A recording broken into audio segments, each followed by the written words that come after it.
কোরআন শরীফ শিক্ষা দেয় শিক্ষক, আর যারা হচ্ছে কোরআন শরীফ শিক্ষা গ্রহণ করে ছাত্র।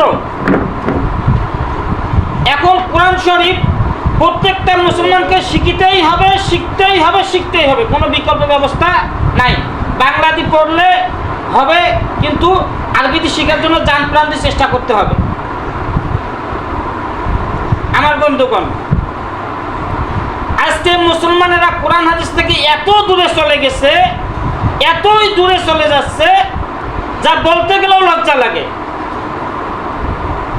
কালকে লাইলাতুল কদরের রাত গেল, অনেক মসজিদের ইমামরা কি করছে, তারাবির নামাজ পড়িয়া মসজিদে তালা দিয়ে বাড়ি যায় ঘুমাইছে। এত বড় একটা মর্যাদা সম্পন্ন রাত, এত বড় একটা গুরুত্বপূর্ণ রাত, যদি মাইকের মধ্যে বলা যাইতো